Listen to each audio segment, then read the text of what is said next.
చూసినట్టయితే రాష్ట్ర ముఖ్యమంత్రి రేవంత్ రెడ్డి గారు అన్ని వ్యవస్థలను కూడా తన చెప్పచేతుల్లో పెట్టుకొని అన్ని వ్యవస్థలను కూడా తను నియంత్రించాలని చెప్పి చేసే ప్రయత్నం చాలా స్పష్టంగా అర్థమవుతా ఉంది.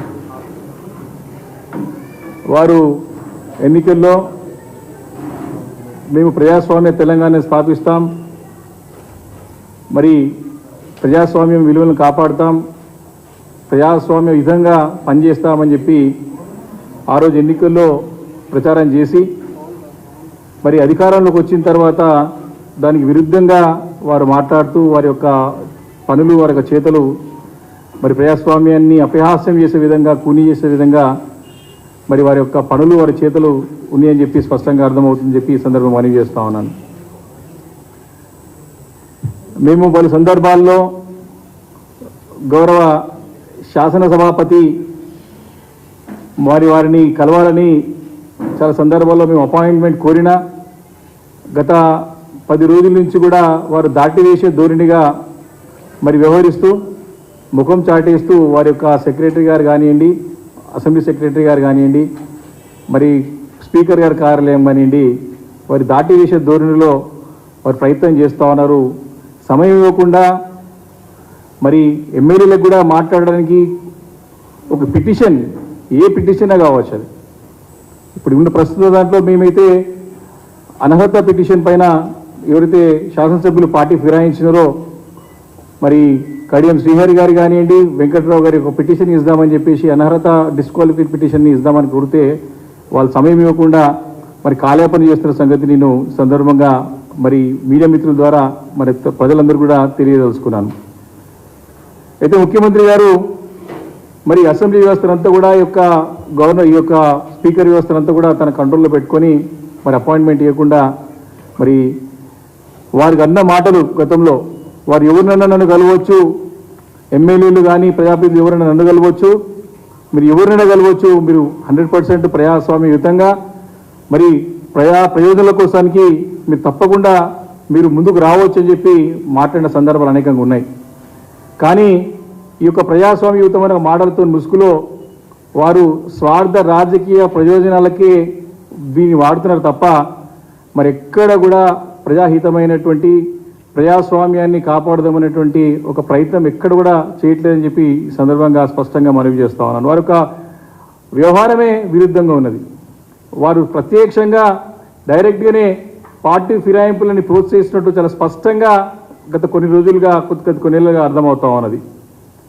అయితే మేము ఈ యొక్క డిస్క్వాలిఫై పిటిషన్ని ఎవరైతే గౌరవనీయులు కడియం శ్రీహరి గారు అదేవిధంగా వెంకట్రావు గారైతే వారికి పిటిషన్స్ ఉన్నాయో నేరుగా మరి వారిని కలిసి వారికి చేతికి ఇచ్చి మరి దీనిపైన తగు చర్య తీసుకోవాలని చెప్పేసి మరి కోరదామని వారు అడిగినప్పుడు వారు అపాయింట్మెంట్ ఇవ్వనటువంటి పరిస్థితుల్లో మేమందరం కూడా మా పార్టీ తరఫున లీగల్ ఎక్స్పర్ట్ టీం అంతా కూడా న్యాయ నిపుణులందరూ కూడా కూర్చొని చర్చించి తప్పకుండా ఇది కమ్యూనికేట్ చేస్తే సరిపోతుందని చెప్పి వారు ఒక సలహా సూచనల మేరకు మరి వారికి పోస్టల్ ద్వారా స్పీకర్ గారికి ఈ 2 దరఖాస్తులు స్పీకర్ ద్వారా వారికి రిజిస్టర్ పోస్ట్లో మరి స్పీకర్ కార్యాలయంకి స్పీకర్ గారికి నేరుగా పంపించడం జరిగిందని చెప్పి ఈ సందర్భంగా మనవి చేస్తా ఉన్నాను.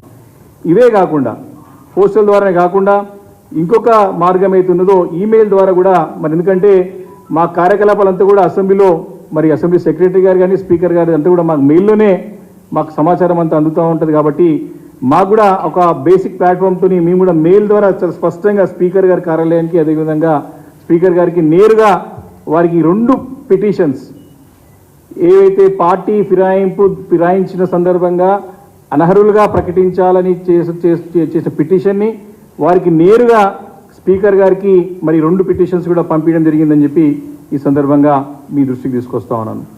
అయితే మాకు తప్పకుండా గౌరవ సభాపతి అంటే వారు ఈరోజు అన్బయాస్డ్గా ఉండాలి. వారు ఖచ్చితంగా వారు ఒక జ్యుడిషియల్ అథారిటీగా ఉన్నటువంటి ఒక పోస్ట్లో ఉన్నారు. వారు వ్యక్తిగతంగా కూడా వారంటే మాకు గౌరవం ఉన్నది, వారిపైన సంపూర్ణమైన నమ్మకం ఉన్నది, మాకు విశ్వాసం ఉన్నది. తప్పకుండా ఈ పిటిషన్స్ని తప్పకుండా వారు పరిశీలించి మరి ఏవైతే రీసెంట్గా సుప్రీంకోర్టు డైరెక్షన్స్ ఇచ్చిందో మహారాష్ట్ర గవర్నర్ గారికి మహారాష్ట్ర స్పీకర్ గారికి 3 నెలల్లో దీనిపైన ఖచ్చితంగా నిర్ణయం తీసుకోవాలని చెప్పేసి ఏదైతే ఉన్నదో గడువు పెట్టినదో, ఇంతకుముందు గడువు లేకుండా అని చెప్పేసి అంటున్నారు, గడువు పెట్టినదో తప్పకుండా ఈ 3 నెలల వ్యవధిలో సుప్రీంకోర్టు డైరెక్షన్స్ గతంలో లేవు. మన భారతదేశానికి అత్యున్నత న్యాయస్థానం రాజ్యాంగ పరంగా కానివ్వండి, ఇతరత్ర సమస్యలు వచ్చినప్పుడు ఆ జటిలమైన సమస్యని పరిష్కరించాల్సిన బాధ్యత మరి చాలా సందర్భాల్లో సుప్రీంకోర్టు యొక్క గైడ్ లైన్స్ ప్రకారం కానీ, సుప్రీంకోర్టు డైరెక్షన్స్ ప్రకారం కానీ, సుప్రీంకోర్టు తీర్పు ప్రకారం కానీ మరి వాటిని ఫాలో అయ్యి అమలు చేసి నిర్ణయాలు తీసుకుని అనేక సందర్భాలు ఉన్నాయి. కాబట్టి మనకి సుప్రీంకోర్టు డైరెక్షన్స్ చాలా స్పష్టంగా ఉన్నాయి. కాబట్టి మరి వాటిని పరిగణలోకి తీసుకొని మరి స్పీకర్ గారు డెఫినెట్గా నిర్ణయం తీసుకొని మరి దీనిపైన ప్రకటించాలని కోరుతా ఉన్నాను. అంతేకాదు మొన్న హిమాచల్ ప్రదేశ్లో కూడా మరి అక్కడ ఉన్నటువంటి కాంగ్రెస్ పార్టీ ఇక్కడ అధికారంలో ఉన్నది. అక్కడ స్పీకర్ గారు ఎవరైతే అక్కడ సంబంధించినటువంటి కొంతమంది ఎమ్మెల్యేలు పార్టీ ఫిరాయించినారో, వారు వివరించినట్టు వారికి వచ్చిన దృష్టికి వచ్చినదో వారు ఇమీడియట్గా వారందరిని కూడా అనర్హులుగా ప్రకటిస్తూ తీర్పునిచ్చిన సంగతి ఈ సందర్భం గుర్తు చేస్తా ఉన్నాను. తప్పకుండా మనకు ఉన్నటువంటి సభాపతి గారు, గౌరవ స్పీకర్ గారు హిమాచల్ ప్రదేశ్ ఒక స్పీకర్ని ఆదర్శవంతంగా తీసుకొని మీ కాంగ్రెస్ పార్టీకి సంబంధించినటువంటి మరి మీ యొక్క పార్టీకి సంబంధించినటువంటి గవర్నమెంట్ అక్కడ ఉంది కాబట్టి డెఫినెట్గా వారి గైడ్లైన్స్లో తీసుకుంటారని చెప్పేసి కూడా ఈ సందర్భంగా నేను ఆశిస్తా ఉన్నాను. ఇప్పటికే దీనిపైన మా పార్టీ అన్ని రకాలుగా అన్ని విధాలుగా అనేక వేదికలపైన అనేక సంస్థల ద్వారా ఏ రకంగానే తారకంగా పోరాటం చేయడానికి మా బీఆర్ఎస్ పార్టీ అంతా కూడా సిద్ధంగా ఉందని చెప్పేసి సందర్భం మనం చేస్తా ఉన్నాను. అవసరమైతే మరి పోరాటం అంటే ఏ విధమైన పోరాటం చేయడానికి కూడా సిద్ధంగా ఉన్నాం. తప్పకుండా ఏవైతే అనర్హులు క్లియర్గా స్పష్టంగా వారిని అనర్హులుగా ప్రకటించాలి. పార్టీ ఫిరాయిస్తే మరి సస్పెండ్ చేయడమే దానికి మార్గం, వేరే లేదు. ఇంకా వారిని డిస్క్వాలిఫై చేయడమే ఒకటే మార్గం. కాబట్టి వారిని డిస్క్వాలిఫై చేయాల్సిందిగా మరి డిస్క్వాలిఫై చేసే బాధ్యత మరి స్పీకర్ గారు ఉంది కాబట్టి అది చేస్తారని ఆశిస్తా ఉన్నాం. కాకపోతే దీన్ని రాజకీయ రంగు చూసే ప్రయత్నం చేస్తే మాత్రం బీఆర్ఎస్ పార్టీ ఖచ్చితంగా పోరాటం చేయడానికి సిద్ధంగా ఉన్నది. అవసరమైతే అన్ని విధాలైనటువంటి ధర్నాలు కానివ్వండి, మరి అసెంబ్లీ ముంగట కూర్చొని దీక్షలు కానీ, నిరాహార దీక్షలు కానివ్వండి, ఏ రకమైన పోరాటాలు కానీ అవసరం అనుకుంటే ఎవరైతే పార్టీ ఫిరాయించినటువంటి శాసనసభ్యులు ఇంటి దగ్గర ధర్నాలు కానివ్వండి, అక్కడ కూడా తప్పకుండా చేస్తాం. ఎక్కడ కూడా బీఆర్ఎస్ పార్టీ వెనుక పోదు అని చెప్పి ఈ సందర్భంగా మనవి చేస్తున్న స్పష్టం చేస్తా ఉన్నాను. ఒకనొక సందర్భంలో మనం చూసినాం, మనకి అప్పుడున్నటువంటి పిసిసి అధ్యక్షుడు ఇప్పటి ముఖ్యమంత్రి రేవంత్ రెడ్డి గారు పార్టీ ఫిరాయించిన వారి గురించి ఏం చెప్పినారో వారి మాటల ద్వారా విందాం. దీని ద్వారానైనా మరి పార్టీ ఫిరాయించినట్టు ఎమ్మెల్యేకి జ్ఞానోదయం అవుతుందేమని చెప్పేసి ఈ సందర్భంగా ఆశిస్తా ఉన్నాను. వారి మాటలు వారి యొక్క వీడియో ద్వారానే, వారి యొక్క ఆడియో వీడియో ద్వారా విందాం. ఏమన్నారో పార్టీ ఫిరాయించిన వ్యక్తులను ఏం చేయాలో చెప్పి ఒక్కసారి మనం విందాం. ఒక్కసారి మీ ద్వారా ఈ యొక్క మీడియా ద్వారా ప్రజలందరూ కూడా తెలియాల్సిన అవసరం ఉన్నది.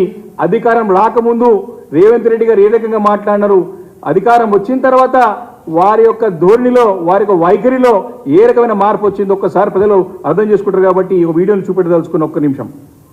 రాజీనామా చేయకుండా పార్టీ ఫిరాయించిన వాళ్ళను రాళ్లల్లో ఊర్లలోకి వస్తే రాళ్లతో కొట్టండి అని చెప్పి నేను కాంగ్రెస్ పార్టీ కార్యకర్తలకు విజ్ఞప్తి చేస్తున్నా. వాళ్ళను రాళ్లతో కొట్టించే బాధ్యత నేను తీసుకుంటా. రాజీనామా చేయకుండా పార్టీ ఫిరాయించిన వాళ్ళను రాళ్లల్లో ఊర్లలోకి వస్తే రాళ్లతో కొట్టండి అని చెప్పి నేను కాంగ్రెస్ పార్టీ కార్యకర్తలకు విజ్ఞప్తి చేస్తున్నా. వాళ్ళను రాళ్లతో కొట్టించే బాధ్యత నేను తీసుకుంటా. అంటే రాళ్లతో కొట్టి పార్టీలు గెలిచి ఫిరాయించిన వాళ్ళని రాళ్లతో కొట్టాలి, ఊర్లకి వస్తాయని చెప్పేసి వారు పిలుపునిచ్చినారు. ఆ బాధ్యత కూడా తనే తీసుకుంటా అని చెప్పినారు. అయితే ఈ ప్రశ్న అనేక సందర్భాల్లో ఉత్పన్నమవుతా ఉంది. చాలామంది మేధావి వర్గం కానివ్వండి, చాలామంది పత్రికల ద్వారా కానివ్వండి, రాళ్లతో కొట్టాల్సింది పార్టీ ఫిరాయించినటువంటి ఎమ్మెల్యేలనా లేక పార్టీని ఫిరాయింపులు చేస్తున్నటువంటి ముఖ్యమంత్రి గారినా? దీనికి సమాధానం చెప్పాల్సినటువంటి సమయం ఆసన్నమైంది. దీన్ని సమాధానం కోసం ప్రజలు వెయిట్ చేస్తూ ఉన్నారు. వారన్న మాటలే, వారు ప్రత్యక్షంగా వారే అన్నారు. వారు ఇంత పెద్ద మాటని మాట తప్పి ఈరోజు మళ్ళీ కూడా మళ్ళీ అప్రజాస్వామిక పద్ధతిలో ఇవన్నీ కూడా ప్రోత్సహిస్తూ మరి ముందుకు వెళ్తా ఉన్న సంగతి గుర్తు చేస్తా ఉన్నాను. కాబట్టి డెఫినెట్గా దీనిపైన ప్రజలు సమాధానం వెయిట్ చేస్తూ ఉన్నారు. మేము మా పార్టీ తరఫున పోరాటం చేయడానికి సిద్ధంగా ఉన్నాం. అంతేకాదు ఇంత స్థాయికి దిగిపోయింది కాంగ్రెస్ పార్టీ అంటే మొన్న 6వ తారీఖున ఏప్రిల్ 6వ తారీఖున తుక్కుగూడ సభలో మరి అక్కడ జాతీయ స్థాయిలో కాంగ్రెస్ పార్టీ యొక్క మేనిఫెస్టో వారు రిలీజ్ చేసినారు. ఆ మేనిఫెస్టోలో చాలా స్పష్టంగా మరి రాహుల్ గాంధీ గారు రిలీజ్ చేసిన మేనిఫెస్టోలోనే వారు ఏమంటారంటే 10th షెడ్యూల్లో ఉన్నటువంటి మరి ఆ అంశాన్ని మరి అమెండ్మెంట్ చేసి మరి రాజ్యాంగంలో ఉన్నటువంటి ఒక 10th షెడ్యూల్లో ఈ యొక్క డిస్క్వాలిఫికేషన్ సంబంధించిన అంశం ఏదైతే ఉన్నదో దాన్ని అమెండ్మెంట్ చేసి మరి ఏదైతే పార్టీ ఫిరాయించేటువంటి ఎమ్మెల్యేలు ఎంపీలను తక్షణము అనర్హులుగా ప్రకటించేటువంటి ఒక ప్రక్రియని చట్ట రూపంలో తీసుకొచ్చి ఎవరు రాజీనామా చేయకుండా పార్టీలు మారుతారో ఫిరాయింపు చేస్తారో వారికి వర్తింపజేసే విధంగా మేము చేస్తామని చెప్పినారు. అంటే 10th షెడ్యూల్ని అమెండ్మెంట్ చేసి పార్టీ ఫిరాయించేటువంటి ఎమ్మెల్యే ఎంపీలని ఇమ్మీడియట్గా మేము డిస్క్వాలిఫై చేస్తామని చెప్పేసి ఆ వేదిక పైన వారు ఒక మేనిఫెస్టో రిలీజ్ చేసినారు. ఆ వేదిక పైన ఎంత ఆశ్చర్యకరమైనటువంటి విషయం ఏంటంటే ఆ వేదిక పైనే పార్టీ ఫిరాయించిన 3 ఎమ్మెల్యేలు కూర్చున్నారు. అక్కడ నాగేంద్ర గారు ఎక్కడ ఉన్నారు, కడియం సిఆర్ గారు, ఇటు వెంకట్రావు గారు అయితే ఆ చదువుతా ఉంటే స్పీచ్ ఇస్తే ఫ్రేమ్లో ఉన్నాడు వెంకట్రావు గారు అయితే. ఆ మీటింగ్ అంతా చర్చలో కానీ రాహుల్ గాంధీ మాట వినలేరు, అక్కడ ముఖ్యమంత్రి మాట వినలేదు. అందరూ కూడా అక్కడ వెంకట్రావు గురించి డిస్కస్ చేసుకుంటా ఉన్నారు. అంటే వారి మేనిఫెస్టో అంటే వారే కాంట్రడిక్ట్ అవుతా ఉన్నారు. ఈ రకంగా అంటే జాతీయ స్థాయి నాయకత్వం కూడా దిగజారే విధంగా మరి ఇప్పుడున్న రాష్ట్ర నాయకత్వం వారిని పక్కదారి పట్టిస్తూ జాతీయ స్థాయిలో కాంగ్రెస్ పార్టీని బలహీనం చేస్తూ అపహాసం చేస్తూ విలువ లేకుండా చేస్తున్నది మరి ఇక్కడ రాష్ట్ర కాంగ్రెస్ పార్టీ అని చెప్పి సందర్భంగా మనం చేస్తా ఉన్నాను. ఈరోజు ఈ రకంగా కాంగ్రెస్ పార్టీ వారన్న మాటకి వారే విరుద్ధంగా వివరిస్తున్న సంగతి నేను గుర్తు చేస్తా ఉన్నాను. అందుకే ఒక విషయంలో చెప్పాలంటే కాంగ్రెస్ పార్టీ ప్రవచనాలు ఒక విధంగా ఉంటే ఆచరణలు ఇంకో విధంగా ఉంటాయి. ప్రవచనాలు బాగా చెప్తారు, నీతులు బాగా చెప్తారు, కానీ చేసేది మాత్రం దానికి విరుద్ధంగా చేస్తారు. అక్కడ రాహుల్ గాంధీ నీతులు చెప్పిపోతా ఉంటే ఇక్కడ మన ముఖ్యమంత్రి రేవంత్ రెడ్డి గారు గోతులు తవ్వుతా ఉన్నారు. ఇది స్పష్టంగా అర్థమవుతా ఉన్నది. ఈ విషయమే కాదు, నరేంద్ర మోడీ గారి బడేబాయి విషయం కాడికి తీసుకుంటే, అదానీ విషయం కాడికి తీసుకుంటే, గుజరాత్ మోడల్కి తీసుకుంటే, ఈరోజు పార్టీ ఫిరాయింపుల విషయం వరకు అనేక అంశాల పట్ల వారు పైన నీతులు చెప్తా ఉంటారు, వీరు ఇక్కడ గోతులు తవ్వుతూ ఉంటారు. ఈరోజు ప్రజలు ఆలోచన చేయాలి ఈ విషయం పైన. ఏం జరుగుతుంది ఇక రాష్ట్రంలో? కాంగ్రెస్ పార్టీ పేరు చెప్పుకొని అధికారంలో వచ్చిన వ్యక్తులు ఏం చేస్తున్నారు రాష్ట్రం ఇక్కడ ఇటువైపు తీసుకుపోతున్న ఒకసారి ఆలోచన చేయాలి. అందుకే ఈరోజు కాంగ్రెస్ పార్టీకి జాతీయ స్థాయిలో కానివ్వండి ఎక్కడ కూడా విశ్వసనీయత లేదు. వారు ఉనికి కోల్పోయినారు.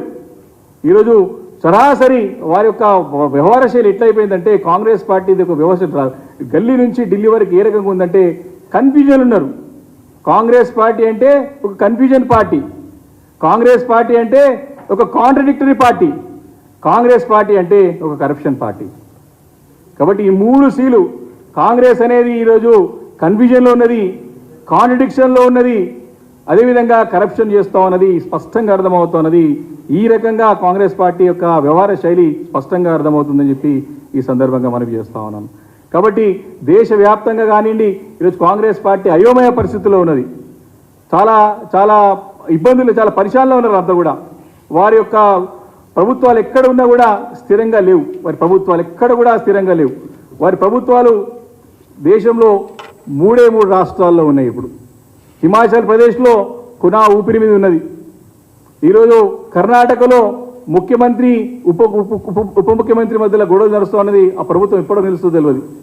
తెలంగాణ రాష్ట్రంలో అసలు ఆశ్రయం మేమైతే వాళ్ళ అధికారంలో కోరుకుంటున్నాం. మాకు ఏం తొందర లేదు. వాళ్ళు ఎన్నో హామీలు ఇచ్చారు, హామీలు నెరవేరారు, ప్రజలు బాగోవాలని కోరుకుంటున్నాం. కానీ వారి కాంగ్రెస్ పార్టీ పైన, వారి ఎమ్మెల్యేల పైన వారికి నమ్మకం లేక పార్టీ ఫిరాయింపులకు ప్రోత్సహిస్తూ ఉన్నది ఇక్కడ ఉన్నటువంటి రాష్ట్ర ప్రభుత్వం, రాష్ట్ర ముఖ్యమంత్రి ఉన్నటువంటి రేవంత్ రెడ్డి గారు. కాబట్టి ఈ ఫిరాయింపులు ఎందుకు? వారి పార్టీ ఎమ్మెల్యేల పైన వారికి వాళ్ళే భయపడిపోతూ ఉన్నారు, వారికి వారే మాట్లాడుతూ ఉన్నారు. ఆశ్చర్యం కలుగుతూ ఉంది. 2 రోజుల క్రితం ముఖ్యమంత్రి రేవంత్ రెడ్డి గారి మాటలు వింటా అంటే మీ ఆశ్చర్యపోయినాం. మహబూబ్ నగర్ సీటు ఓడిపోతున్నదని చెప్పకనే చెప్తూ కొడంగల్లో కూడా మెజార్టీ రాదు, వారు ఎమోషనల్ బ్లాక్మెయిల్ చేస్తున్నారు. ప్రజలకి ఎమోషనల్గా బ్లాక్మెయిల్ చేస్తూ ఉన్నారు వాళ్ళ ప్రజల్ని. ఏమనంటే మీరు ఓట్లు వేయకపోతే డెవలప్మెంట్ జరగదు కొడంగల్, నన్ను దించడానికి ప్రయత్నం చేస్తున్నారు, నా పైన కుట్రలు పంచడానికి ప్రయత్నం చేస్తున్నారు. ఈ రకమైన మాటలు ఒక ముఖ్యమంత్రి స్థాయిలో ఉన్నటువంటి రేవంత్ రెడ్డి గారు మాట్లాడుతూ ఉంటే ఆశ్చర్యం కలుగుతూ ఉంది. కాబట్టి దీని అందరూ కూడా ప్రజలు చూసి ఆలోచన చేస్తూ ఉన్నారు. మేము స్పష్టంగా ఈ సందర్భంగా మేము ప్రభుత్వాన్ని ఈ రకంగా ఫిరాయిస్తూ పార్టీ ఫిరాయింపులకు ప్రోత్సహిస్తూ మరి చట్టపరంగా చేయాల్సినటువంటి పనులని చేయకుండా మరి రాజ్యాంగబద్ధమైనటువంటి మరి ఒక సుప్రీం జ్యుడిషియరీ పవర్ ఉన్నటువంటి స్పీకర్ గారిని పని చేయకుండా అడ్డంకులు సృష్టిస్తూ మరి మాకు అపాయింట్మెంట్ ఇవ్వకుండా దాటివేసే ధోరణి చేస్తున్నందుకు మేము ఖచ్చితంగా మరి ప్రజాక్షేత్రంలో దీన్ని ఎండగడటానికి సిద్ధంగా ఉన్నామని చెప్పి ఈ సందర్భంగా నేను మనవి చేసుకుంటూ, మేము ఇచ్చిన పిటిషన్స్ 100% వారికి అఫీషియల్గా కమ్యూనికేట్ అయినాయి, లీగల్గా కమ్యూనికేట్ అయినాయి. డెఫినెట్గా దీనిపైన చర్య తీసుకోవాల్సినటువంటి బాధ్యత మరి రాజ్యాంగబద్ధమైనటువంటి పదవులు ఉన్నటువంటి స్పీకర్ వారి పైన ఉంటుంది, బాధ్యత వారిపైన ఉంటుంది. ఖచ్చితంగా ఈ యొక్క అసెంబ్లీని చక్కగా, ఎందుకంటే ఎవరు తప్పు చేసినా వారిపైన చర్య తీసుకునే బాధ్యత వారిపైన ఉంది. వారికి సర్వ హక్కులున్నాయి, సర్వ శక్తులున్నాయి. కాబట్టి తప్పకుండా వారు చేయాలని చెప్పేసి కూడా మేము ప్రార్థిస్తూ మరి ఈ రకమైనటువంటి ఫిరాయింపులని ప్రోత్సహించే ధోరణి కూడా బంద్ చేసుకుంటే బాగుంటుందని చెప్పేసి కూడా నేను ముఖ్యమంత్రి గారిని హెచ్చరిస్తూ సెలవు తీసుకుంటున్నాను.